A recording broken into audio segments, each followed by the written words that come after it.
Olá! Está começando o 11º episódio do Movimento X. O convidado de hoje é o Robson Santos.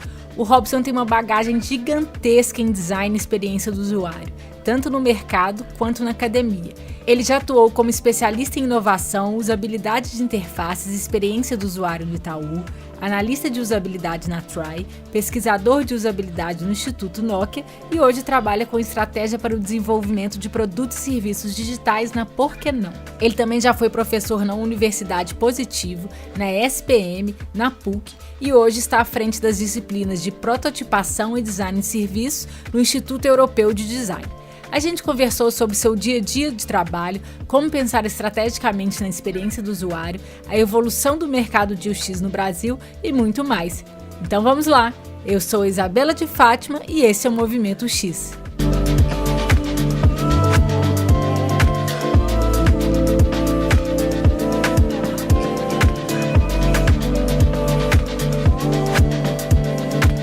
Oi, Robson!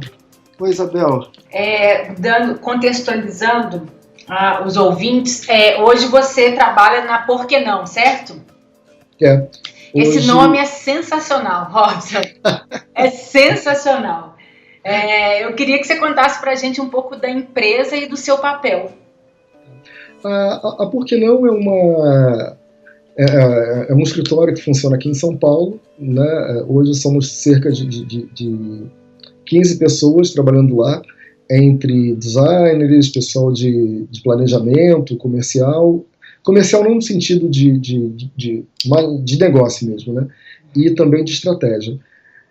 E a gente é uma empresa que foi criada há mais ou menos 6 anos pelo Vinícius Porto e pelo Igor Saraiva, e que a história era, cara, eu estou vendo que está todo mundo fazendo projeto, mas ninguém faz algo que se destaque, que tenha que se propõe a fazer diferença na vida das pessoas e das empresas, tá? Porque é um balanço bem delicado na maioria das vezes.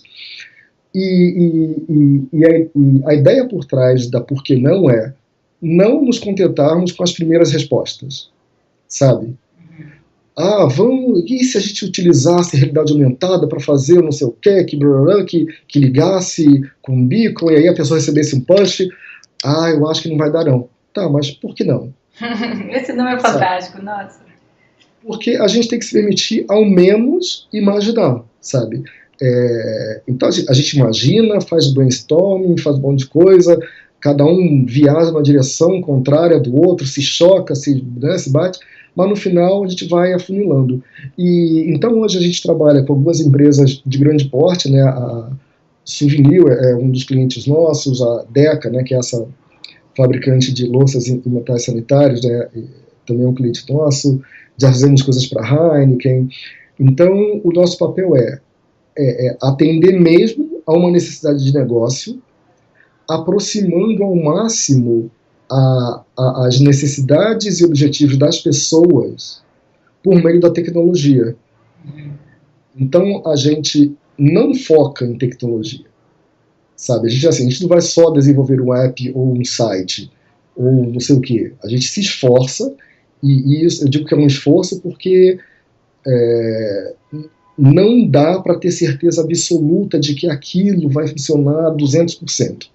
Quem tiver essa prova, por favor, me diga que eu vou beijar a mão. Porque, né, se a gente se referir à física, olha o legado do Einstein, de que tudo é relativo, né? Inclusive as próprias teorias dele estão sendo questionadas. Então, né, essas questões são muito interessantes. Então, a visão do lado Por Que Não é bem essa, sabe? É sempre questionar, inclusive os nossos clientes, questionar a nós mesmos por que a gente não pode fazer isso, né? E hoje eu trabalho com uma função, quer dizer, eu sou designer de formação, né? Minha cabeça está sempre nessa. É designer desculpa te interromper, mas só para puxar um pouquinho da sua história. A sua formação é em design gráfico e design de produto, não é isso? Exatamente. Eu formei lá pela Escola Superior de Desenho Industrial, no Rio. E que é um curso bem clássico, né? A gente tem oficina de madeira, oficina de metal, né? Tipografia, desenhar letra. Então, assim, entrar em contato com a materialidade do design. Que eu nem vou ficar com aquele papo de velho que o jovem de hoje em dia não usa mais essas coisas. Porque hoje em dia as ferramentas são outras, né? Então, e cada vez as ferramentas vão ser outras e outras. Porém, talvez existam princípios que sejam um pouco mais permanentes. E aí o meu foco é sempre por esses princípios que são talvez um pouco mais permanentes, sabe? Pouca gente discorda, por exemplo, em relação a Gestalt, né? Porque já é um conceito consolidado, realmente, né? A gente tenta, o olho humano tenta completar as coisas. Se eu vejo uma sombra, eu já digo que aquilo é uma coisa. Se eu boto 2 vasos ao lado, eu acho que é um terceiro vaso no meio. Tem uma série de questões. Então, assim, isso são coisas que, pela psicologia, pela teoria da percepção, um monte de coisa está mais ou menos consolidado. Pode ser que mude, mas hoje está mais ou menos consolidado. Então, mas as ferramentas elas podem mudar, né? Eu estava conversando com um menino ontem, com um CAE, que ele não faz esboço em papel. Ele já vai no rhinóceros, aquela outra coisa, naquele... Como é que é, gente? Fazer planta? AutoCAD. Vai no AutoCAD, no Rido, e já começa a esboçar. Né? Se a gente olhar, por exemplo, o Niemeyer, e foi isso, nossa conversa bem essa, que pega uma folha A2, um pincel, um pilô preto, e faz uma forma lírica, né? E a partir daí vai-se então ver como é que se fazem os cálculos estruturais, como é que são as pilastras e tal. Eu acho que as duas coisas são válidas ontem e hoje, sabe? Eu acho que é uma questão mais de ferramental, de como cada um se sente mais à vontade. Então a minha visão é de que é importante a gente entender os princípios de Gestalt, da psicologia, tanto é que agora eu tô entrando numa viagem muito louca, que é de ir cada vez mais para essas questões humanas intrínsecas, né, invisíveis, né, que vão além do comportamento e tudo mais. Porque eu acho que eu não preciso, talvez, ficar querendo competir em ferramenta. Uhum. Porque a ferramenta o tempo todo vai ter, né? Houve uma época que eu sabia usar o Photoshop 2.5, tá ligado? Agora, se pá, eu não consigo nem dar o primeiro comando, que é de criar uma leia, sabe? Mas eu acho que é isso mesmo, né? As camadas de conhecimento vão se sobrepondo e as trocas, elas têm que ser frequentes. Por isso que eu gosto de ter essa vida profissional, sabe, de projeto, com limitação de orçamento, com datas, com avaliações, com cliente pedindo coisas, a gente tendo que negociar, porque isso é algo que dá uma certa adrenalina, né?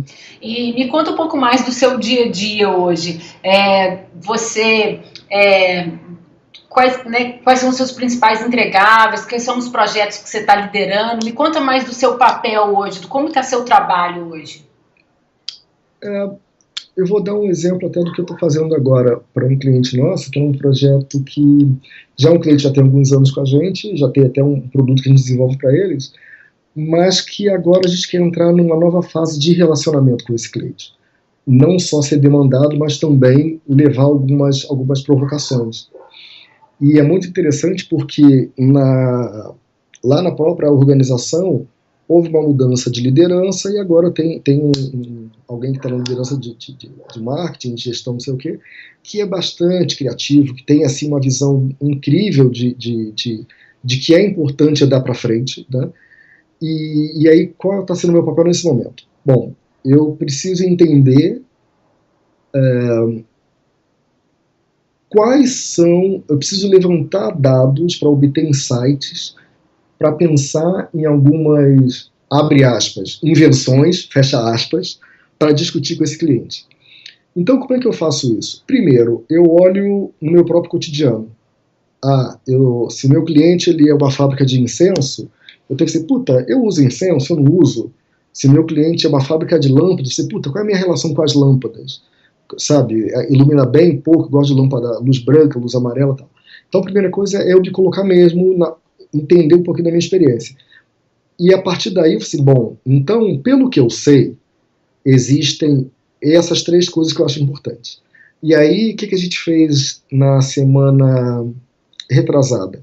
Fomos a Ana, que lá da Por Que Não, né? A Ana, que é de operações, o Rafa, que é designer, a gente se fechou na sala e falou assim, cara, vamos montar aqui uma matriz CSD, CSD, porque a gente não sabe tudo. Então, a gente desenha assim, 3 colunas. Uma coluna é de certezas. O que a gente sabe? O que é fato consumado? A gente sabe que esse cliente é líder no mercado há mais de tantos anos. A gente sabe que ele vende, não tem tanta... O que é suposição? Olha, eu acho que esses produtos desse cliente são considerados produtos meio que caros, de elite, então é uma suposição. Porque alguém me falou, nossa, é caro, né? É mais caro do que o outro. Então é uma suposição. O que é de dúvida? Por exemplo, hoje eu não sei qual é o perfil exato do consumidor dessa marca. Então, primeira coisa que eu faço sempre nos projetos, junto com os meus colegas, montar uma matriz CSD. E eu tenho até que reconhecer que eu aprendi a usar a matriz CSD com a Renata, meu Deus, qual é o nome? A gente trabalhou junto no Itaú em 2000 e pouquinho, Renata Martinez, que é uma graça, sabe?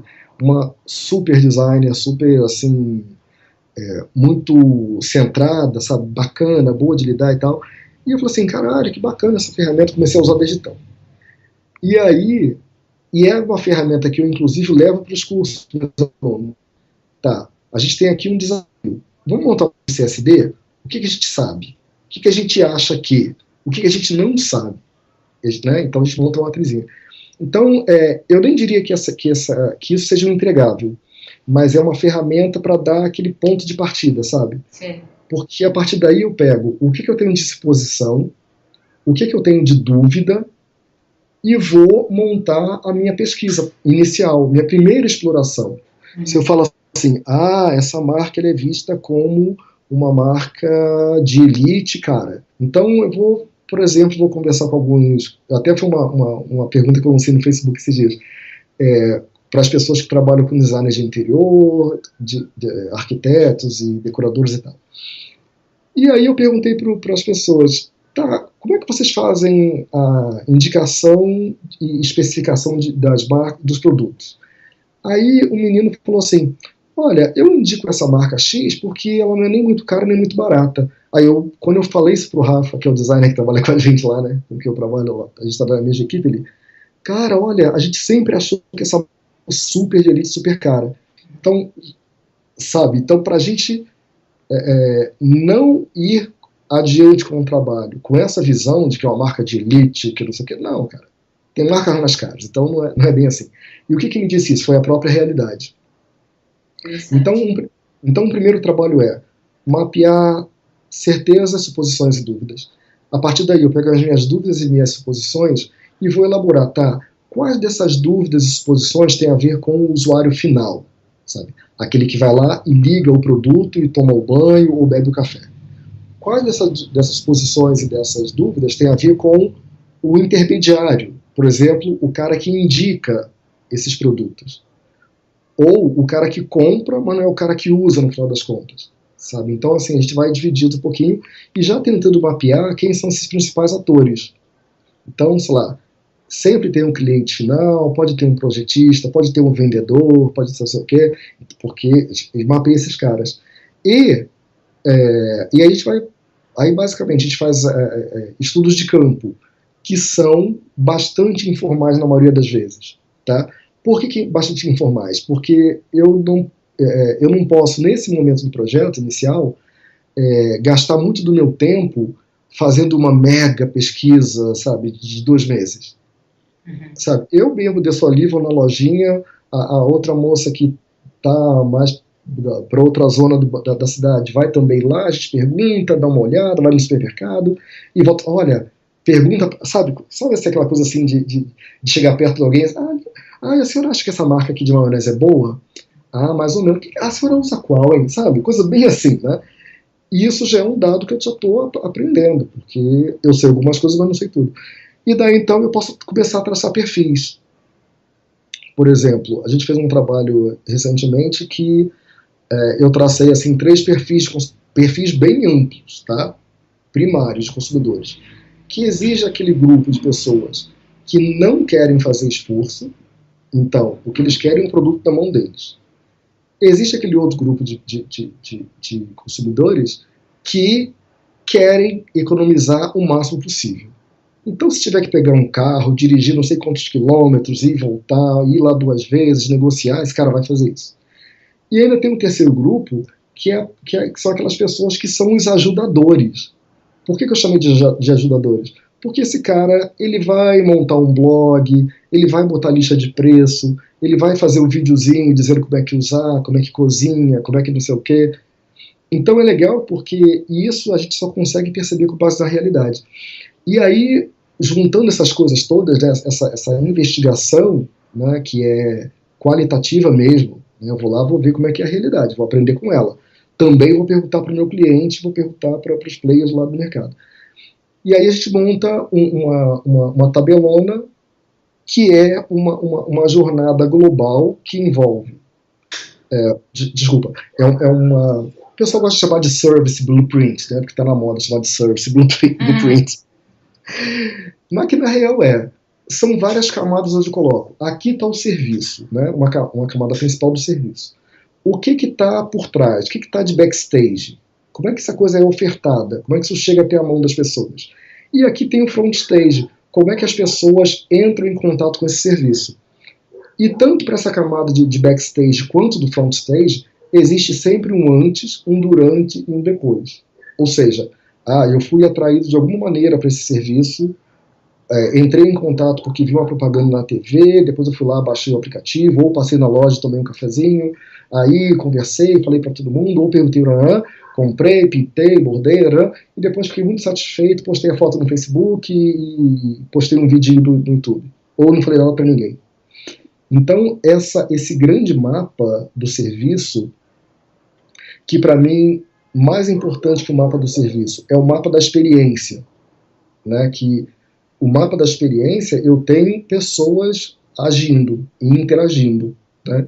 Alguém que ouviu contar e aí foi lá, experimentou, a outra que viu uma propaganda na TV, e pro lado de dentro eu tenho um cara que estava lá no balcão, atendeu com a voz gentil, deu sorvete para a pessoa, etc, etc.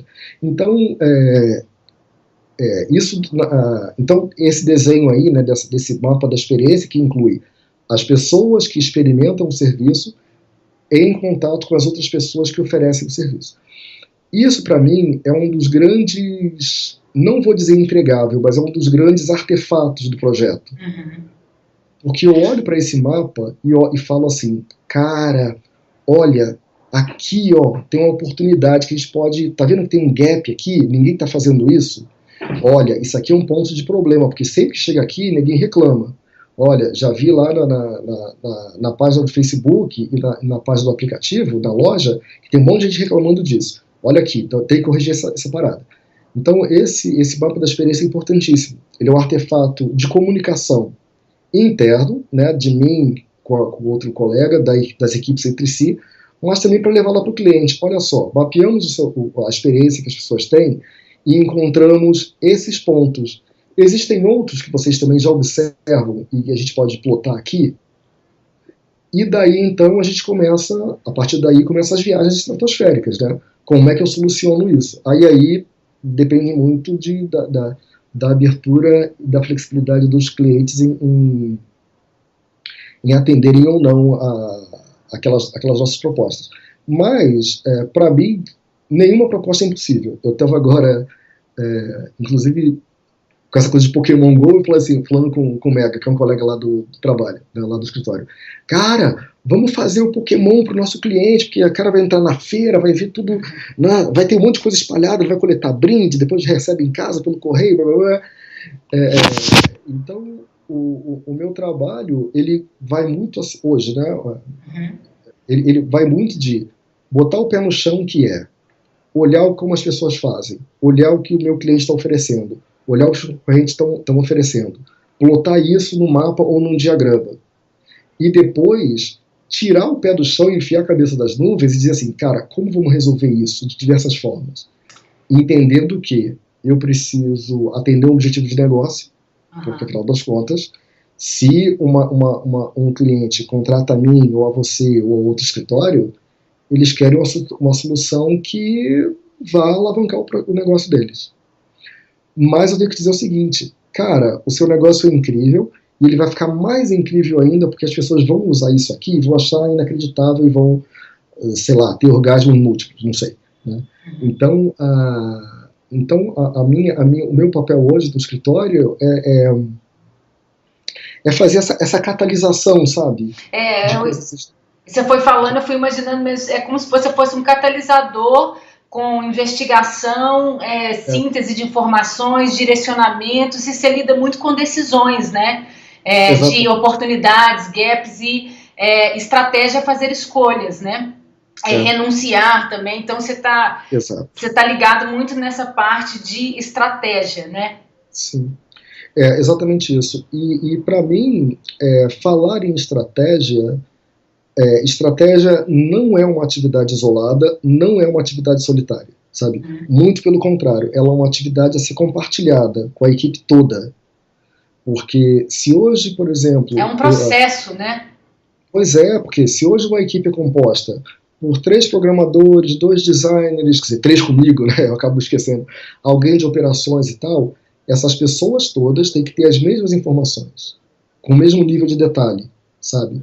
E para que todo mundo possa colaborar estrategicamente. É claro que a gente pode pegar que a estratégia é elaborar um plano, discutir isso com o cliente. É claro que na hora de apresentar, não vai a equipe toda, né? Mas, por exemplo, solução de tecnologia que um dev me falou, eu tenho que entender bastante para chegar lá e assim, porque aqui nós vamos fazer esse login dessa forma, porque conecta com o banco de dados X e busca não sei o que, blá, blá, blá, blá, blá, né? Então, aquelas questões que eu até coloco na palestra sobre estratégia, que são aqueles 4 pontos, né, que estratégia exige uma visão sistêmica. Eu não posso ser um cara que me limito só a olhar para o design pura e simplesmente. Eu tenho que olhar para artes plásticas, filosofia, medicina, sei lá o quê, pedir ajuda para todo mundo, quando eu não souber, né? Essa coisa de saber as oportunidades de propor as soluções também, que não adianta você chegar no cliente e jogar tudo, né, na cara do cara. As pessoas não vão nem digerir. Então, e aos pouquinhos, né? Você pode ter uma visão incrível, mas vai dizendo para o cliente, olha, vamos fazer isso aqui agora, e depois aquilo ali. Aí você explana para ele, olha, porque o nosso objetivo é chegar aqui, nesse ápice. Né? Então a gente vai com paciência e com inteligência para ver o momento certo. E também tem que ter repertório. Né?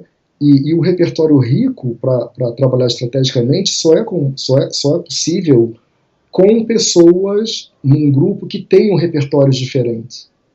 Então, tem um cara na equipe que é super manjador de jogos, sabe, que adora... Na equipe que eu trabalho hoje tem o Michele, que ele é desenvolvedor.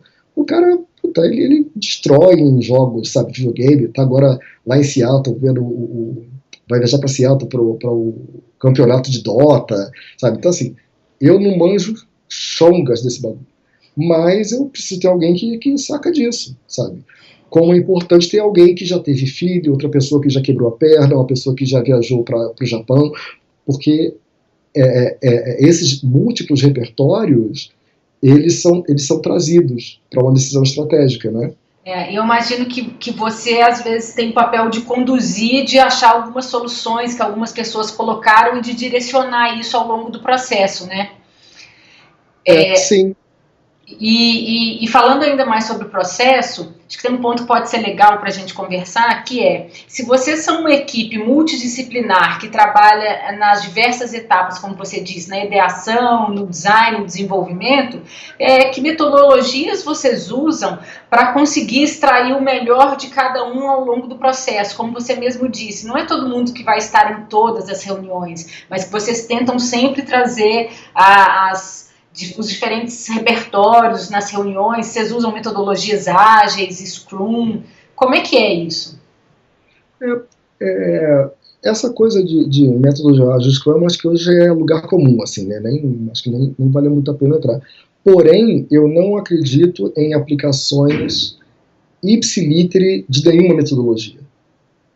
Porque quando alguém chega ao ponto de sistematizar um processo e publicar isso como método, né, aquilo já está congelado no tempo, porque já foi verdade, está congelado num tempo. E o que não garante que mesmo aquele cara que escreveu aquilo naquele momento, hoje ele faça exatamente da maneira como ele projetou. Eu digo isso frente aos desafios reais de projeto cotidiano. Porque, em termos de ciência, né, a gente tem que ter um método que vai ser repetido até a exaustão, né? Em busca de uma falha, aí eu começo a mudar a minha forma de ver. Mas em termos de projeto profissional, eu tenho um modelo que eu considero um modelo bastante, né, bom de se entender, que é o modelo do duplo diamante, que eu falo disso toda hora porque eu acho que é uma representação, melhor, como eu costumo dizer, é uma das possíveis representações do processo de design, né? Que é aquela coisa de eu tenho um problema, então eu vou primeiro fazer um entendimento desse problema. Aí, por exemplo, lá no escritório, nem todo mundo participa das pesquisas, porque, né, tem coisas que tem mais a ver com, sei lá, que não precisa estar todo mundo junto, né? Mas todo mundo vai saber dos resultados. Aí a fase seguinte, que é de consolidação, de análise, né, e sintetizar os resultados, a gente sempre senta todo mundo. Cara, olha, vi isso. O que você viu? Vimos isso. Aí todo mundo discute junto. Tem sempre algum tipo de inception interno, né, para a gente tentar entender o sentido que faz aquilo. E também a gente leva para o cliente já alguma coisa já amarrada. Olha, observamos a realidade, observamos o seu negócio, isso na segunda fase do diamante, né, que é de define. E encontramos esses pontos que podem ser importantes. Aí, podemos solucionar dessa maneira ou dessa maneira. Aí a gente vai para outra etapa, que é de design, que uma vez escolhido um daqueles caminhos, né, hipotéticos, a gente já começa a refinar. Aí o pessoal, o designer gráfico, né, visual, ou designer mesmo de interface, vai começar a pensar em várias opções. Se fosse rosa, se fosse verde, se o botão fosse estrelinha, se fosse quadrado, se fosse uma baleia, etc. Diversas opções. Sempre considerando os requisitos iniciais. Por exemplo, citando até aquele exemplo que eu mostrei lá na UX Conf, que a gente fez um levantamento, a gente discutiu da equipe, e chegou dos princípios de design, que eram ser elegante, ser fácil de usar, foco na usabilidade, foco na tarefa e esforço cognitivo mínimo, por exemplo, né? Então, todas as soluções que vierem na fase de design, a gente tem que retornar a esses princípios. Cara, isso está fácil de entender? Isso está simples? E isso é sempre uma discussão com todo mundo. E é claro que depois tem uma fase final que é o deliver, né, que é realmente finalizar o produto, colocar na loja, que tem muito mais esforço de desenvolvimento. Aí não tem muito mais o que fazer em termos de ficar elocubrando, né, é mais botar a mão na obra. Porém, isso leva até o quarto ponto da estratégia, né, que eu sempre coloco, que é: estratégia exige comunicação constante. Então, independentemente da técnica que você use, que as pessoas usem dos seus escritórios, chamemos de Agile, de Scrum, de Double Diamond, de Design Thinking, de sei lá o que seja, é importante que todo mundo se fale o tempo todo, sabe?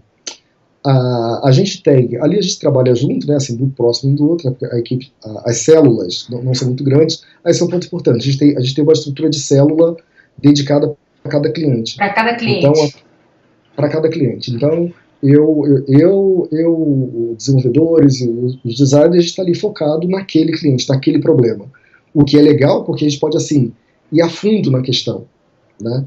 Então, se for para vamos ter que pensar, refazer o aplicativo da Souvenir. Então, primeira coisa, galera, vamos ali na loja de tinta, dar uma olhada? Então, hora do almoço, desceu todo mundo para a loja de tinta, Ah, olha que legal, não sei o quê, sabe? Porque nem todo mundo vai poder ir à fábrica, mas ir na loja de tintas que é próxima, a gente consegue ir. Mas o que eu falo de comunicação é importante porque a gente está sempre lado a lado e também tem alguns. A gente tem hoje dois desenvolvedores que estão remotos. Mas todos os dias tem o Daily Meeting, da equipe de desenvolvimento de tecnologia. Então, todo dia a equipe se fala naquele horário. Além da conversa que tem aí informalmente o dia inteiro. Né? E semanalmente a gente tem o fechamento da semana, que é as sextas-feiras, e a gente para. Ok, pessoal, o que a gente fez essa semana? Todo mundo já sabe o que fez, porque a gente vai se falando ao longo dos dias. Porém, é importante consolidar, sabe? Uhum. Então, fizemos isso, e semana que vem faremos isso. Então, essa questão para mim, independentemente de qual seja a ferramenta de gestão que se use, Kanban, Kanban, qualquer coisa, sabe? O importante é importante a comunicação. E a comunicação, não só a comunicação num post-it lá no board, mas a comunicação oral entre todos, sabe? Pode ser por Skype, pode ser por telefone, pode ser por não sei o quê, de preferência com vídeo, né? Porque eu acho que é legal as pessoas verem as reações de uma nas outras. Isso para mim é fundamental. E então, é interessante isso vocês serem por clientes, né? Porque essa comunicação o tempo inteiro, ela é complicada quando várias pessoas estão em projetos diferentes, né? Pois é. E você é exclusivo de cliente ou você trabalha para vários clientes? Você está numa célula ou você trabalha no todo? Eu trabalho na célula e no todo. Né? Até porque a gente está agora numa fase de uma leve reestruturação, né, do nosso corpo de pessoal e tal. Então, a gente está até em busca aí de algumas pessoas super bacanas que queiram colaborar, não só fazendo uma coisa, mas pensando o projeto todo, né? Tanto a gente vai começar agora, já está com uma busca para designer e também para desenvolvedores, né, iOS. A gente trabalha em iOS e Android e também web. Né? Então assim, hoje eu tô na célula de souvenir já há alguns meses. Né? Então a gente olhando todo o portfólio, olhando estrategicamente, falando para o cliente, a gente quer usar a realidade virtual com vocês, a gente quer fazer simulação em 3D, a gente quer um monte de coisa, né, dizendo para o cliente. E aí ele tem que ter o tempo de digerir isso, e depois então a gente vê como é que pode avançar. Mas tem outros projetos que estão nascendo, então que eu estou dando esse up aí também nessas fases iniciais, né, de pesquisa. Eu assisti sua palestra pelo YouTube do Interaction South America 2011 sobre usabilidade contextual. Uhum. E você disse que se considera um UX strategist, ou em português, estrategista de experiência do usuário.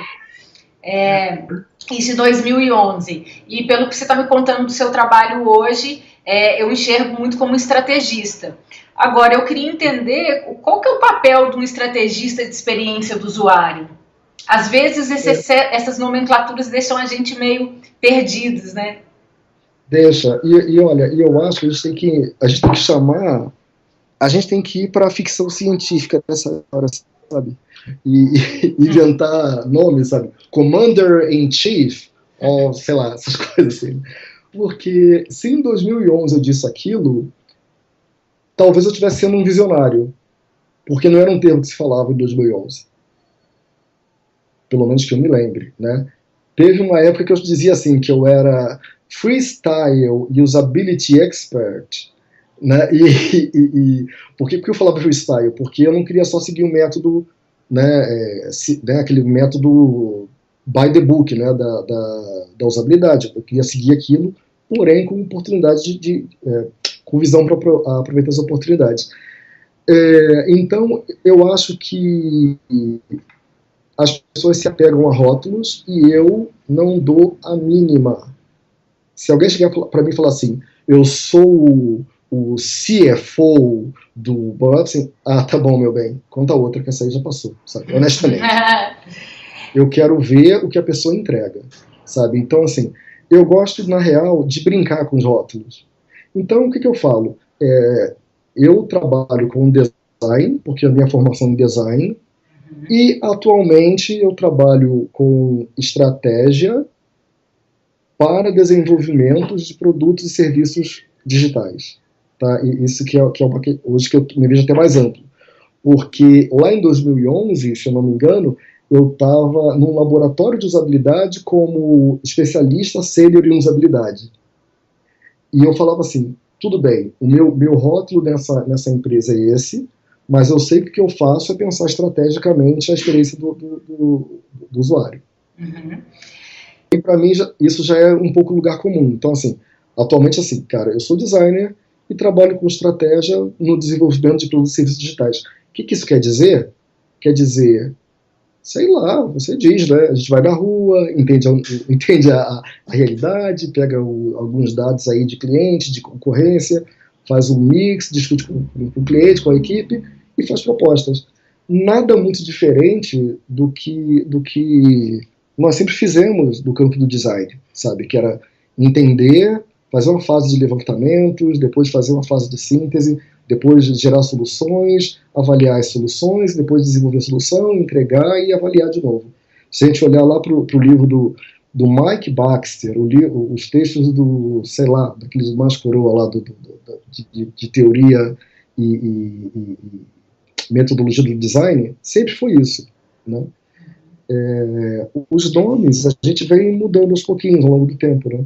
E aí uma dúvida, né? Porque assim, acho que está muito claro, assim, hoje você não desenha tanto interface, né? Você tem todo esse background, claro, mas uma dúvida, assim, qual a diferença da atuação do estrategista de experiência do usuário e do designer de experiência do usuário? Ou então, qual que é a semelhança, se for a melhor pergunta, né? Porque eu acho que eu tenho essa dúvida, sendo muito sincera, eu acho que outras pessoas também podem ter essa dúvida, porque essa questão de estrategista de experiência do usuário, acho que ela está... algumas pessoas estão começando a discutir ainda, né? Então, acho que pode ser legal.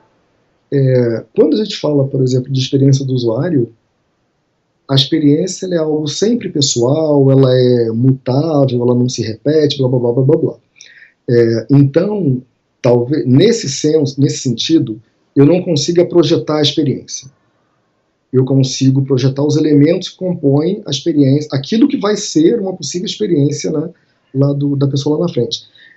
Então, se eu falar assim, eu sou um designer, um user experience designer, eu tenho que saber o que eu estou falando. Eu tenho que dizer, por exemplo, do meu ponto de vista, isso significa que eu sou uma pessoa que trabalha elaborando e projetando os elementos que vão compor aquela experiência.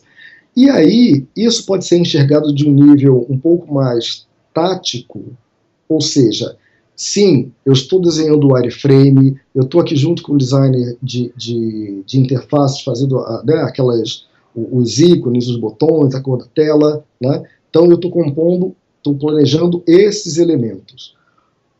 Quando a gente fala, até porque o mercado internacional, né, eu já conversei com algumas pessoas, já também tive algum contato, ele é bem fragmentado, né? Você tem, dentro de UX, você tem o cara que é de pesquisa, UX Researcher, você tem o cara que é do design, quer dizer, ele vai começar a dar uma materialidade, e tem o cara que vai fazer a tela, e tem o cara que vai fazer o teste. Então, tem todos esses nichos de atuação.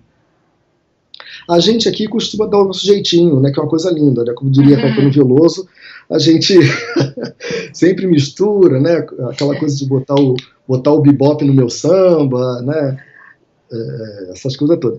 Mas, então pensar, quando eu gosto de usar o termo hoje, tá, eu vejo o termo estratégia para user experience, tá, quer dizer, é uma atividade estratégica visando a construção desses elementos que vão compor a experiência do usuário.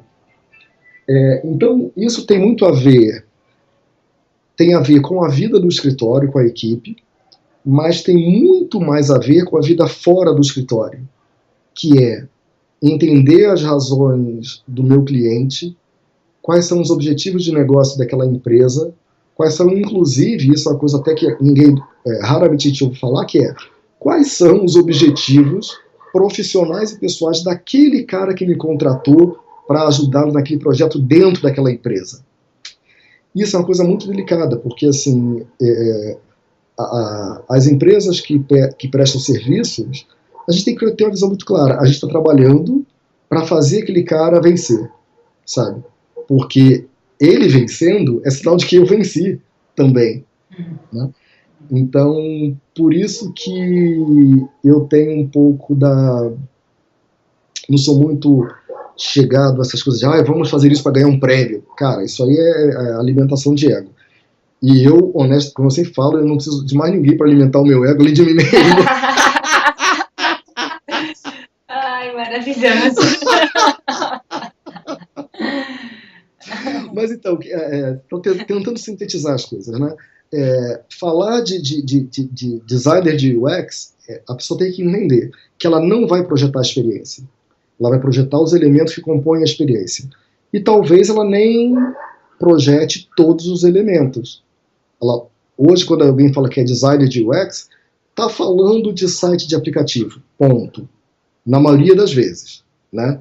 Porque existem outras formas de ter experiência com o cliente. Uma máquina de lavar roupa, um fogão, sabe, uma coifa, uma geladeira, sei lá, um balão de oxigênio que seja, uma sonda de endoscopia, né? Tem alguém que está usando esse bagulho. Então talvez a gente não projete todos os elementos que compõem a experiência do usuário. Então esse é um ponto, né? O designer de experiência de usuário ele vai trabalhar com alguns elementos. E eu vejo que a estratégia para a experiência do usuário é fazer essa ligação de pontos, sabe? De repente enxergar todos os pokémons que estão espalhados e colocar numa cesta de ovos só, né? E dizer, olha, o Bulbasauro, na verdade, é uma mistura de não sei o que com dinossauro. Então vamos fazer vamos inventar qualquer coisa, né? Então a visão estratégica é essa que na real vai transpassar todo o projeto e que ela vai ser útil para definir os pontos-chave lá no início e que vai garantir que lá no final de uma determinada entrega, seja a proposta de valor, seja o aplicativo do ar, ou o site do ar, ou a cafeteira na loja, que aquela visão estratégica foi mantida. E, mais ainda, saber que dali a pouco eu vou ter que mudar isso. Porque os componentes do ecossistema mudam. Muda a tecnologia, muda a forma como as pessoas interagem, muda o sistema político, muda a política de preço, e eu tenho que ficar atento, né, para mudar a minha visão, inclusive corrigir o meu curso, quando eu souber que as minhas ações estão me surtindo efeito. Então, essa talvez seja uma diferença que eu apontaria entre o designer de experiência e o estrategista para a experiência. Essa é uma visão que eu tenho desenvolvido, tá? Pela experiência, pelas conversas, pelo que eu tenho aprendido, pelo que as pessoas me ensinam, é uma visão que eu tenho e que eu costumo compartilhar com quem me pede, né, para falar sobre isso. Não quer dizer que seja a visão absoluta mesmo. Uhum. Claro. Mas eu acho que é uma contribuição, eu diria. E eu acho que o nosso papel, sabe, dessa coisa do movimento UX, digamos assim, né, e eu gosto até desse nome movimento, eu gosto desse termo, porque é algo que não está estanque, sabe? Uhum. Que pode até ter algumas fases delimitadas, porque em questões históricas a gente acaba dizendo, né? Aqui foi modernismo, aqui foi não sei o quê, aqui é né? A gente acaba até delimitando depois que passa. Mas eu gosto da noção de movimento. Por isso que eu gosto desse nome desse seu podcast, né, da iniciativa chamada Movimento UX, porque para mim é isso, sabe? É uma coisa que não está parada, né? Então, assim, o que é UX, né? As pessoas falam, mas o que você acha que é UX? Cara, imagina alguém que falou assim, eu vou comprar um pão. Que beleza, eu vou comprar um pão. Então eu posso ir no supermercado, eu posso ir no Walmart, eu posso ir na padoca. Vou na padoca porque me disseram que o pão dessa padoca é muito legal. Aí eu entrei na padoca, senti o cheirinho, que gostoso esse cheirinho. Aí eu fui lá, né, conversei com o rapaz, eu quero, por favor, 6 pães, ou sei lá, meio quilo, dependendo do lugar. Peguei aquele bagulho, passei no caixa, paguei, fui para casa e junto com a minha irmã, com meu marido, com a minha cunhada, não interessa, peguei lá, fiz um lanche, comemos e foi tudo tranquilo. Na real, as pessoas esquecem que o UX é isso, sabe? Sentar na mesa com a pessoa, bater um papo e comer aquele pão que teve aquele rolê todo para chegar até ali. E que tem várias fases, né? E várias etapas, e vários pedacinhos, um caminho que se percorre bem longo. Por isso que eu gosto dessa coisa do movimento. E eu tenho, às vezes, assim, até discutido isso com muitas pessoas, assim, UX não é desenho de tela, nem é desenho de wireframe, nem é fazer o wireframe, o protótipo navegável, nem é fazer UI. User Experience é uma coisa que todos nós vivemos, porque todos nós usamos algumas coisas durante todo o dia. Você usa a escova de cabelo, o outro usa a escova de dentes, um usa, né, o chuveiro, o outro liga um termostato, o outro usa um forno, o outro usa um computador, o outro coloca no Netflix. Então, o tempo todo nós estamos nessa posição de usuário, né?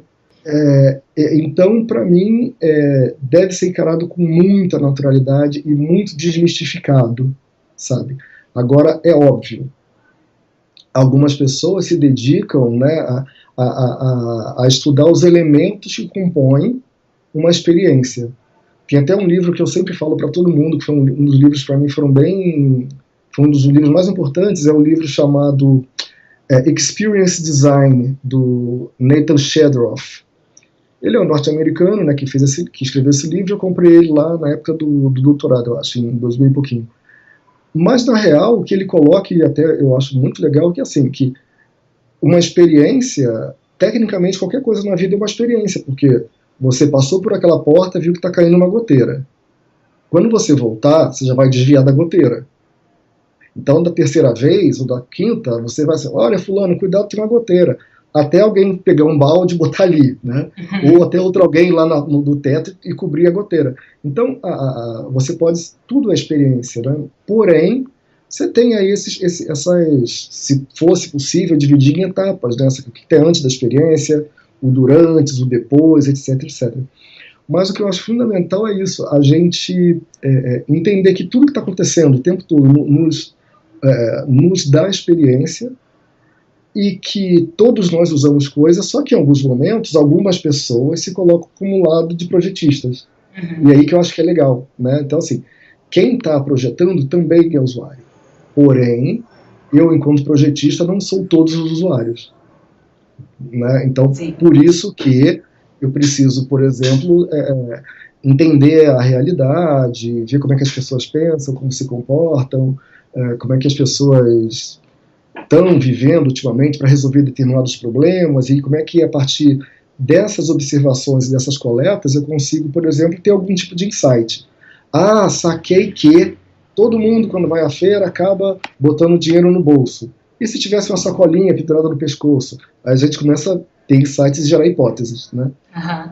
E a partir daí coloca as hipóteses à prova. Vou fazer uma bolsinha do lado, da frente, vou fazer uma bolsinha atrás. E vamos ver qual funciona melhor. E a partir daí a gente... Mas é sempre um movimento, sabe? O que é verdade agora pode não ser daqui a 2 anos ou 6 meses, né? Talvez. E aproveitando, é super interessante essa perspectiva que você traz, aproveitando isso, assim, a experiência do usuário, tanto como disciplina, como atividade, ela está evoluindo e modificando bastante, né? Como você mesmo disse. E você está nesse mercado há muitos anos, né, Robson? E eu pude perceber numa breve pesquisa sobre você que tanto nas instituições de ensino, que você sempre está no mercado e também na academia. Então, o que mais chama a sua atenção assim, nessas modificações que estão acontecendo e, principalmente, que tipo de implicações você acha que essas mudanças trazem para quem trabalha com o X? Olha, uma coisa... eu não acho nem que seja nem disciplina, nem atividade, nem mindset. Muito pelo contrário, aquele, né? Vamos polemizar. Vamos polemizar. Eu acredito que seja um fato, sabe? Se eu pego esse computador para conversarmos pelo Skype, eu sou um usuário, você também é uma pessoa que usa aí desse lado, e a experiência se dá, estamos com uma vivência nesse momento, e no final vamos ver o resultado dessa experiência.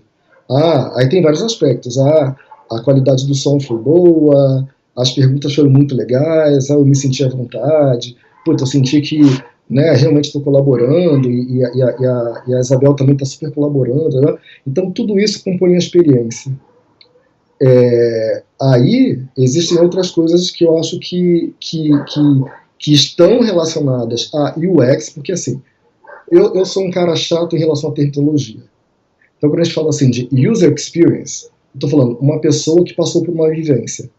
Sim. Uma pessoa que tem uma expectativa, que teve uma vivência e no final resultou-se de uma experiência. Então beleza. Agora existem atividades relacionadas ao projeto de elementos de experiência do usuário. Por exemplo, o exemplo que é mais clássico e mais bobão de todos, Starbucks. Todo mundo vende café? Todo mundo vende café. Mas quem de todo mundo que vende café que tem uma musiquinha, tem Wi-Fi, tem poltrona, você pode reunir com os amigos, pode ficar lá o dia inteiro, ninguém vai te encher o saco. Né? Então, sim, existem atividades relacionadas ao projeto dos elementos que vão compor a experiência. Por exemplo, a iluminação, a música, o tamanho da letra, o contraste figura e fundo, a limpeza do código, a semântica do código para oferecer uma carga mais rápida. Né? Então, assim, eu acho que isso são atividades. E também, eu vejo que houve vários momentos, assim, digamos, nos últimos 10 anos, né, para parecer novinho, né? Que eu acho que foram bem interessantes. Por exemplo, a questão de acessibilidade, que vem sido bem discutida. Aí as normas, os princípios e as recomendações de W3C, que eu acho que são ultra importantes, não só para o cego ou para o cara que tem algum problema motor, mas para mim que posso estar com preguiça, sabe? Então isso, tratar a acessibilidade é pensar na experiência do usuário. Entender que uma figura, contraste de figura e fundo, e aí eu estou falando de aspecto visual mesmo, né? De uma tela, é um dos elementos da experiência do usuário.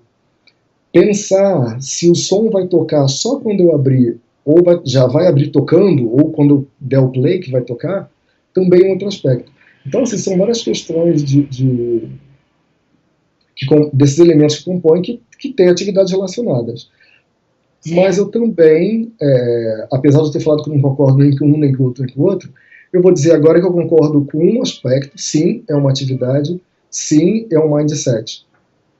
Porque são atividades relacionadas ao projeto dos elementos que compõem a experiência do usuário, né, que somos todos nós, no final das contas. E também é importante que tenha essa virada de mindset, quer dizer, não adianta só eu entregar um sistema, codar o sistema, sabe? Uhum. Eu tenho que pensar, alguém vai usar esse cara, e esse alguém pode ser eu. Na maioria das vezes, esse alguém não vai ser eu. Então, eu vou fazer um sistema para liberação de internações em hospitais de grande porte, sistemas médicos, né? Até porque eu passei por isso na semana passada. A gente precisa do seu documento, cadê não sei o que, seu sobrenome? Aí alguém vai falar assim, não, mas a pessoa que vai usar esse sistema, essa interface, é uma pessoa que vai ser treinada, assim, ponto. Já começou a desmoronar, começou a falar besteira, porque a pessoa pode ser treinada 1 a 500 milhões de vezes. Porém, essa pessoa vai passar parte do dia dela ali, ela pode ser mudada de função, ela pode ser demitida, ela pode encher o saco, ela pode surtar e pular da janela, ela pode ser substituída, pode sair de férias. Então, achar que desenvolver um sistema só pelo fato do sistema ser um sistema especialista, por exemplo, um sistema de hospitalar, né, digamos, esse cara tem que ser fácil de usar, fácil de aprender e fácil de aprender a usar. Né, como se a gente recuperar lá o o Jacob Nielsen lá dos anos 90. Então, assim, teve essa coisa da acessibilidade que eu acho que é muitíssimo importante enquanto marcos, né? Antes dessa popularização da acessibilidade, teve também a popularização da usabilidade lá nos anos 90, final dos 80 para os 90, aqui no Brasil já nos anos 90, né, 98, sei lá, isso começou a ficar bem comum. Então, são marcos muito importantes. E olha, que se a gente pegar, por exemplo, um breve histórico da interação humano-computador, cada vez mais o que está se tentando é facilitar com que o cara, o ser humano, ou a mina, né, a outra ser humana, consiga estabelecer uma relação com a outra pessoa que está do outro lado. E no meio tem um objeto, no meio tem um artefato. Esse artefato é composto de partes lógicas e de partes físicas, né? O famoso hardware e software. Então, assim, eu tive a oportunidade de vivenciar esses grandes marcos, sabe? A chegada dos estudos da usabilidade do Brasil, dar aula sobre isso, discutir, falar em evento, bater papo. Eu não me envolvi profundamente com acessibilidade, mas eu acho que é um ponto fundamental na experiência do usuário, sabe? Porque isso vem bem ao encontro dos princípios do design universal, que já lá nos anos, um pouquinho antes disso se falava, que cara, vamos fazer uma entrada que caiba o cara que seja mais gordinho, porque se couber o cara mais gordinho, com folga, o magrinho vai entrar de boas, sabe? Se aqui couber uma pessoa que pesa 250 quilos, a que pesa 58 também vai ficar aqui e não vai ter nenhum problema. Então, existem alguns princípios do design universal que também foram apropriados nessa questão agora, com esse corte de design digital, né? Quando a gente começou a chamar isso de design digital, interfaces digitais, lá há alguns anos para cá. Então, eu citaria esses dois grandes marcos, sabe? Que foi esse da usabilidade, ou seja, algo tem que ser fácil de usar e fácil de aprender a usar, como já dizia o Jacob Nielsen. Outro marco importantíssimo é da acessibilidade. E agora, essa questão que eu acho que está muito legal, que é um outro marco que eu vou citar, que é o marco do design thinking. Não pelo hype do design thinking, não mesmo, que eu acho que é besteira, detesto o negócio de hype, mas pelo trabalho que os caras fizeram muito interessante de levar lá para os grandes empresários e falar o seguinte, cara, o mundo é complexo e as formas de resolver problemas nessa complexidade que a gente agora encara talvez sejam outras. Não dá só para resolver problemas usando planilhas e números de estatística. E que tal se olhássemos de novo para as pessoas, que são esses mesmos seres humanos que vão usar, né, aquilo que a gente produz, seja um carro, seja uma planilha, né, eletrônica, seja um aplicativo, seja um site, ou seja um sistema de banco, enfim. Então, o que eu acho interessante desse terceiro marco que eu estou colocando agora do design thinking, que não pensar em design não é só papel do baixo clero, que somos nós os analistas, sabe? Mas é também uma coisa de ir para cima e permear todo mundo. E isso eu acho um ponto bem interessante, porque em 90 e poucos, eu não lembro quando, numa das visitas que o Domênico de Masi fez ao Brasil, ele deu uma entrevista no programa Roda Viva, e aí, falando sobre aquela coisa toda de futuro, presente e tal, e o Domênico de Masi, acho que isso é 97, se eu não me engano, aí ele falava assim, que uma das profissões do futuro é o design, como profissão-chave, sabe?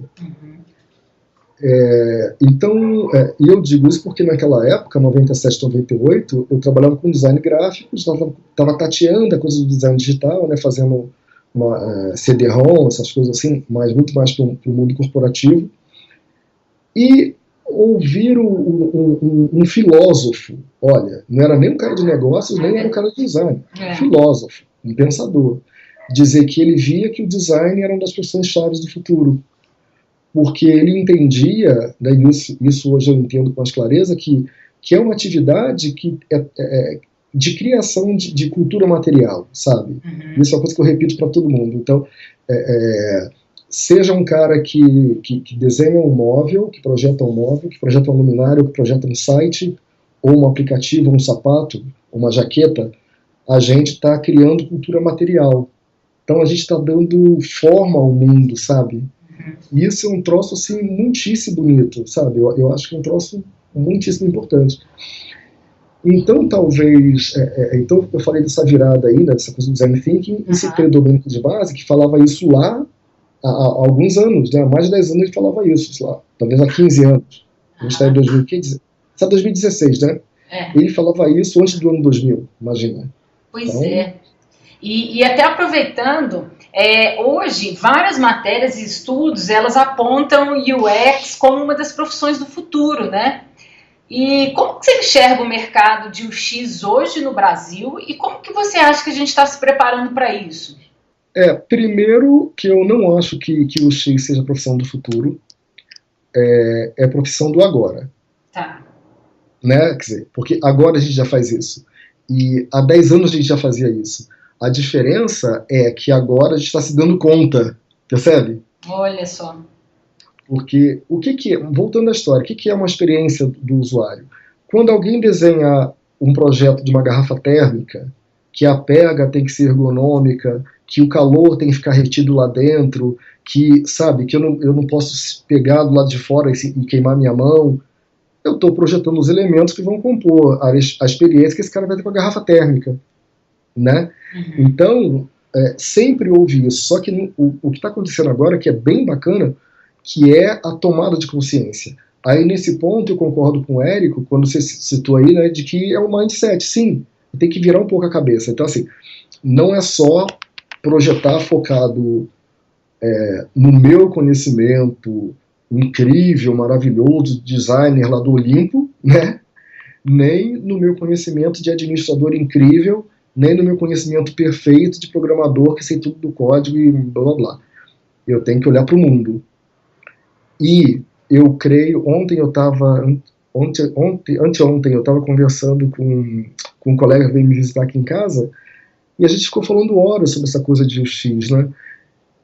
E eu penso que é algo que não tem mais fim, porque todos nós usamos coisas ao longo do nosso dia, alguns até quando estão dormindo, né, dependendo se for um aparelho médico, de monitoramento, então a gente está consciente ou não, se pode acabar sendo influenciado por isso. E concordo sim que, se formos falar em profissão do futuro, como eu comentei, já é a profissão, não é do futuro porque já é do presente e já era antigamente, só que a gente não tinha esse foco, né, nesse ponto. Aí, se a gente olhar, por exemplo, para questões bem que também não são nada novas, mas que hoje tem um aspecto muito, uma dimensão maior, por exemplo, de realidade virtual, de inteligência artificial, sabe? Quando a gente começa a juntar essas coisas todas, eu falo assim, tá bom, o que eu faço com esse bagulho todo? Será que eu, que me considero um profissional que atuo projetando elementos da experiência do usuário, será que a minha profissão ou a minha atividade se limita apenas a desenhar telas e fazer wireframes? Eu acho que essa é uma pergunta que a gente tem que se fazer e que eu me faço o tempo todo, sabe? Porque a gente deixa escapar, por exemplo, projeto de ônibus. Ah, mas eu não sou projetista de automóveis. Não interessa, você não é UX. Quando você pegar o ônibus, você está tendo uma user experience, né? Você entra, faz sinal, desce. Então, do meu ponto de vista, Isabel, para mim, as coisas só existem, a gente só trabalha, a gente só faz o que a gente faz enquanto sociedade, porque eu quero estar em contato com a outra pessoa, com outro ser humano, sabe? Esse para mim é um ponto principal. Então, você, quando você quando você montou esse podcast, esse projeto de podcast, depois fez a iniciativa e está dando continuidade, porque você quer colocar pessoas em contato com outras pessoas. E você também em contato, sabe, formando uma rede.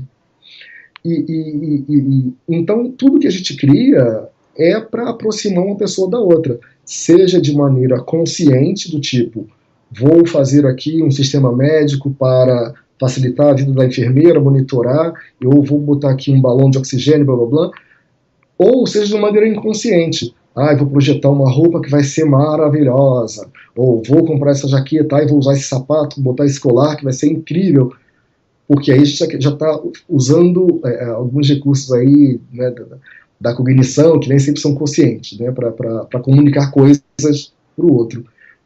Mas, tentando fechar aqui esse bagulho todo que eu abri agora, por que é do presente? Porque nós já fazemos. E por que também é do futuro? Porque nós temos um papel hoje de imaginar o que vai ser realidade. Então, quando eu falo assim, vou fazer um desenho de uma menininha andando por um jardim. Aí eu pego um lápis e desenho, essa menininha no jardim já existe na minha cabeça. O que eu faço é externar isso. Quando um artista plástico cria uma escultura, essa escultura já está pronta. E eu estava lendo esses dias sobre essa coisa do Leonardo da Vinci e do Michelangelo, que eles falam assim, não, eu não faço nada, eu só pego aquilo já está lá, eu só estou botando isso, trazendo isso para fora, para a vista de todos, sabe?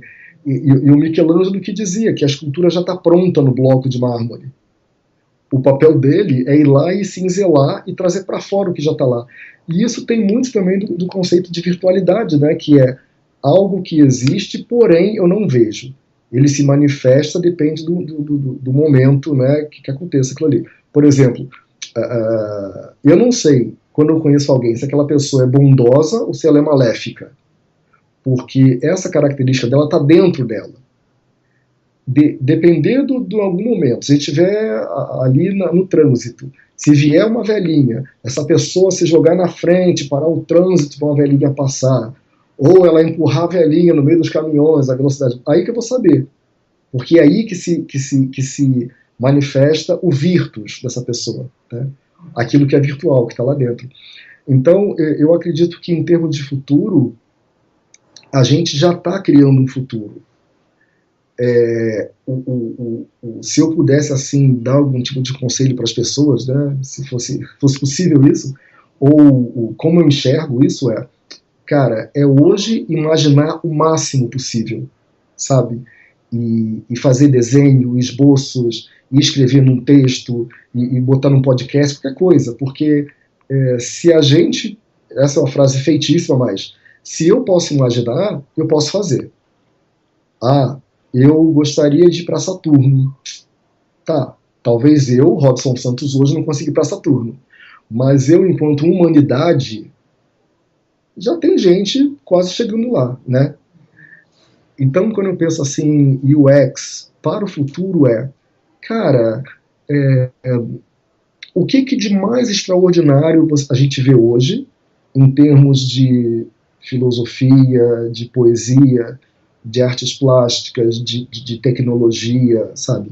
MIT, sei lá, Escola de Artes de Londres, essas coisas todas, né, sabe? A Escola de Belas Artes aqui de São Paulo, a ECA, tal. Para pensar o futuro, eu tenho que estar ligado nessas coisas todas.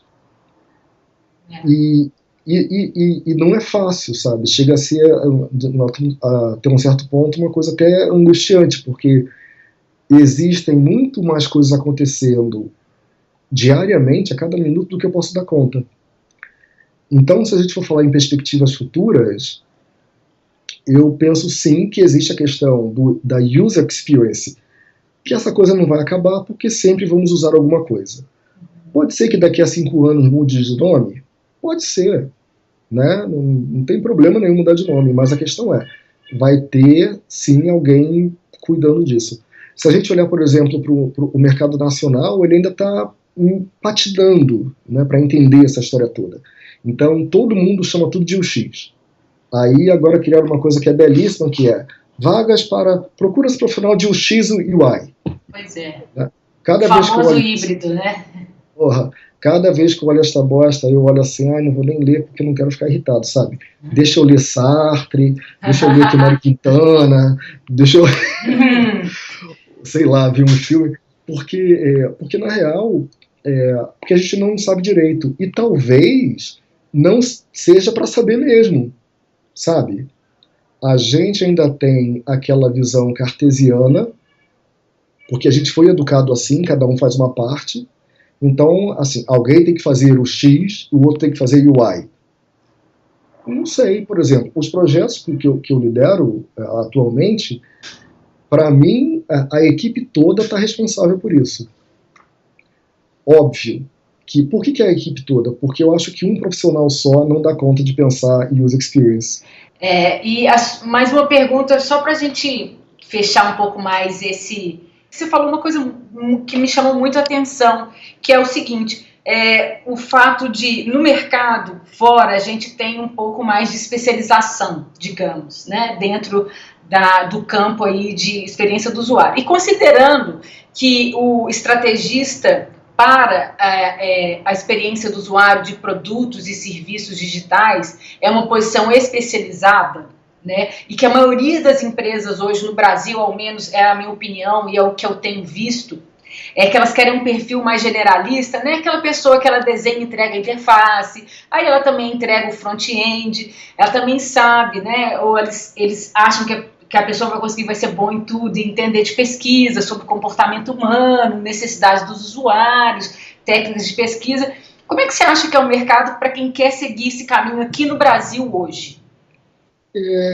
Eu penso que eu penso que o mercado brasileiro está muito incrível, honestamente, sabe? Apesar das dificuldades terminológicas e tudo mais, mas eu diria que a gente não está atrás dos mercados internacionais. Talvez lá eles tenham uma questão mais de especialização, porque nos Estados Unidos em particular, eu diria, né? Talvez os Estados Unidos e Inglaterra, talvez eles sejam mais estruturados assim, porque é a forma mais como a própria organização social dele está dividida, né? No Brasil a gente sempre teve essa coisa sabe, como eu falei aqui, da antropofagia, sabe, essas coisas, de misturar uma coisa com a outra. Mas eu penso assim, se um mino ou uma mina estão hoje na faculdade, ou estão se formando, ou já se formaram, ou estão começando, cara, eu sempre falo assim, viva o momento presente. Porque a experiência que esse carinha ou essa menina vai ter enquanto estagiária, ou enquanto estagiário, ou enquanto analista 1, ou enquanto analista 2, ou como, sei lá, parceiro de uma empresa, ou como freelancer, é um momento único. Aquilo não vai se repetir. Então, assim, aprende o máximo no hoje, e assim, tá, hoje eu preciso saber disso. Se alguém pediu para eu fazer pesquisa com clientes, e eu não sei, como é que eu posso resolver isso? Eu vou largar o projeto? Eu vou dizer que não sei? Tá, eu também não vou dizer que sei sem saber, porque já parte para mentira, né? Mas assim, será que eu consigo aprender rapidinho alguma técnica? Eu acho que é usar o nosso fator antropofágico nesse aspecto. Eu sou muito a favor das técnicas rápidas e sujas, sabe? Que assim, cara, eu tenho que entender do usuário de feira, mas o que eu faço? Vou esperar dar sábado, vou lá na feira, vou ficar 2 horas, sobe a feira, desce a feira. Tiro foto, converso, negocio o preço da laranja, faço um monte de coisa. Então, assim, mas, apesar dessa minha questão de viver o momento presente, também não deixar de mirar lá na frente, porque é isso que vai te empurrar para cima, sabe? Se hoje eu sou estagiário, ou se hoje eu sou estagiária, quais são as tarefas que você tem que fazer hoje? Cara, vou fazer super bem feito isso. Tem oportunidade de fazer melhor? Puta, eu vou fazer um pouquinho melhor e vou conversar com alguém aqui da minha equipe, vou falar pro meu chefe, pro meu mentor, pro meu orientador, sei lá o quê. Mas fica olhando lá pra frente. Alguém vai te dizer assim, queridinha, não é pra fazer isso, te pedi pra só pintar de verde. Faz favor e pinta de verde? Você vai fazer o quê? Mano, vai lá e pinta de verde e acabou. Mas o fato de você ter ido um pouquinho além, você já enxergou outras coisas que talvez a corporação não entenda, não tenha visto, ou não queira perder tempo, né, discutindo aquilo. Então, para mim, eu acho que cada momento da carreira tem as suas necessidades. Então, assim, A pessoa que está entrando na carreira, ou porque terminou a faculdade, está no meio da faculdade, ou está, sei lá, primeiros anos de carreira, você tem que pensar de maneira técnica, não tem jeito. Técnica operacional. Como é que eu faço melhor essa transição? Como é que eu escrevo melhor esse script? Como é que eu deixo esse código semanticamente mais correto? São essas questões. Depois, a sua carreira vai indo numa curvinha, né, que é do tipo, agora eu já tenho que saber um pouquinho mais de coisa além da mera técnica, aplicação técnica. Então você tem que começar a ter um pouco mais de repertório e que a própria vida vai dando. Filmes que a pessoa assista, conversas de bar que ela tenha, sabe, passeios que ela fez, finais de semana com os parentes, tudo isso vai criando um repertório. E o que eu acho fundamental não existe uma coisa chamada vida profissional e outra chamada vida pessoal. Porque nós somos uma vida só, enquanto estivermos vivos, é claro. Óbvio que algumas horas do meu dia eu dedico mais a esse esforço e outras horas do dia eu dedico mais àqueles outros, né? Porque mesmo se eu estiver lá no escritório, qualquer um de nós, óbvio, tá lá no escritório, se liga a mãe, o filho ou a sogra, vai deixar de atender porque está trabalhando? Não, né? Ou, se está em casa, estava ali vendo um jornal nacional, sei lá, estava vendo o Discovery Channel, viu um troço legal, pô, que foda. Chega no escritório no outro dia, mano, ontem eu vi isso no Globo Repórter, do Jornal Nacional, sei lá, no Discovery Channel, um negócio super bacana. Então, não é tão dividido assim, né? E aí, o que eu digo? Então, primeiro isso, sabe? Existe uma fase da nossa vida que a gente é mesmo chamado à especialização técnica. Depois existe uma outra fase que a gente começa meio que jogar para mais de um time, né? E depois a gente chega numa outra fase que é de olhar a coisa por cima. Então, hoje, na realidade, eu acho que eu sou o cara mais generalista do, sei lá, sabe, porque eu estou vendo a coisa no geral mesmo. E também você tem muitos anos de mercado e de estudos também, né, Robson? Mas, e pensando assim, por exemplo, quem quer trabalhar com estratégia para produtos e serviços digitais e não, por exemplo, não sabe código, né? Não é desenvolvedor ou desenvolvedora e não é designer, e aí, né? Que são umas questões mais, não é técnicas, né? Como que você acha que é o caminho aqui hoje no Brasil para isso? Você acha que, porque é diferente você olhar mais o processo, o projeto, a estratégia, a pesquisa e desenhar interface, saber de código. Sim, certamente. Excelente pergunta. Existem vários caminhos para chegar a isso. Porém, mesmo que a pessoa não seja um programador, ela vai ter que entender, ela vai ter que ter uma mínima de noção do que os programadores fazem, saber o que é Python, não precisa ser programador em Python, tem que saber que existe uma coisa chamada parse, que eu recentemente fui saber o que era esse negócio, mas você tem que ir entrando ali nos nichos. Cara, eu não manjo de tipografia, mas eu tenho que saber ao menos, o que é uma coisa sem serifa e o que é uma coisa que dá menos a melhor leitura. Não preciso saber desenhar tipografia. Então, pensar estrategicamente, eu volto até aqueles pontos que eu enumerei, que eu sempre enumero, que a pessoa tem sim que ter visão sistêmica.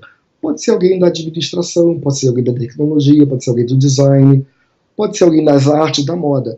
Mas a pessoa tem que também ter repertório. Se eu não tenho, pela minha própria carreira, eu tenho que buscar isso urgentemente, sabe? Então eu tenho que ir a alguns eventos de desenvolvedores, eu tenho que ir a alguns eventos de design, eu tenho que participar de alguns fóruns de sociologia, sabe? Para ir pegando um pouquinho de cada coisa, né? E fazer uso. E aí, por isso que eu falo que a comunicação constante é fundamental para a estratégia, porque nessa comunicação eu digo o que eu ainda não sei e o outro me ajuda. Então, comunicação constante é uma coisa assim muito fundamental, porque a gente acha que é só ficar falando. Eu vou falar para vou chegar todo dia para minha equipe e falar: equipe, bom dia, vamos fazer isso, isso, aquilo outro, tchau, vou embora. Não é nada disso. É ficar calado durante 45 minutos, ouvindo todos os membros da equipe falarem. e dizer, nossa, que legal, não sabia disso. E depois dizer, cara, muito obrigado, não tinha esse conhecimento, que legal que você falou disso, agora vou até falar sobre isso com o cliente. Então, e repertório é coisa que leva tempo, né?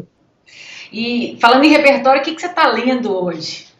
Gente, olha, hoje, é porque essas coisas para mim são muito loucas. Aqui na minha cabeceira, deixa eu ver, tem 3 coisas, eu não vou nem mostrar o iPad porque tem um monte de bagulho lá. Olha, aqui na minha cabeceira, do lado esquerdo tem uma pilha de mangás, porque agora eu estou lendo o Tokyo Ghoul, que é uma história aí japonesa de terror e tal, e também estou assistindo os animes, que já está na não sei quanta temporada, Tokyo Ghoul. Eu sou muito louco, então eu fico tão interessado pelo tema que eu já tenho uma roupinha parecida com do protagonista, que é o Kaneki Ken. Comprei a máscara do Kaneki, uma peruca, dessas coisas todas. Então essa é o que está na minha cabeceira, mesinha do lado esquerdo. Tem ali também um outro mangá muito interessante chamado The Innocent, que é uma história no volume só, e um outro que eu terminei de ler, que é All What You Need Is Kill, que é uma história incrível de um americano que escreveu uma história e pediu para um roteirista e para um ilustrador japoneses fazerem a arte. Uma história incrível. Então isso está aqui do meu lado esquerdo. Do lado direito, tá o meu amigo deixou aqui A Maldição do Tigre, que eu ainda não comecei a ler, pretendo começar a ler esse final de semana. E tem aqui também um livro já antigo, O que é a Filosofia, que é do Gilles Deleuze e Félix Guattari. Eu estou remoendo esse livro várias vezes, porque é um livro muitíssimo importante. Aqui, inclusive, na página 101 do livro, eu fiz várias anotações, que ele fala da trindade filosófica, que é a imanência, insistência e consistência, que seria uma espécie de camadas, né, que envolve razão, imaginação e entendimento, onde eu traço, invento e crio os conceitos. Então, Félix Guattari e Gilles Deleuze. E, por último, mas não menos importante, tem aqui, também do lado direito da minha cabeceira, um livro chamado Pequenas Coleções das Obras de Freud, e aí eu estou lendo o livro 2, que é 3 ensaios sobre a teoria da sexualidade, que são 3 textos publicados em 1905, pelo Freud. Então são essas coisas que eu estou lendo agora. E tem aqui o negócio da Leroy aqui, como fazer uma horta em casa. Um folhetinho. Sensacional. Robson, eu amei conversar com você. Amei. Sensacional. Olha, muito obrigada pelo seu tempo, muito obrigada pela presença aqui no Movimento X. Sensacional falar com você. Eu que agradeço, Isabel. A gente tem que ter isso em mente. É um movimento. A Terra tem movimento. Os nossos átomos estão em movimento. As nossas células o tempo todo se acomodam. Os nossos órgãos internos se acomodam. Então, por que uma coisa criada pela gente, que é uma profissão, e um conceito aí de área de atuação não estaria em movimento também? Então, acho que não fortalecer a área, mas pensando que ela está em movimento. E aí, dou os parabéns ao Movimento X pela iniciativa e pela manutenção da iniciativa.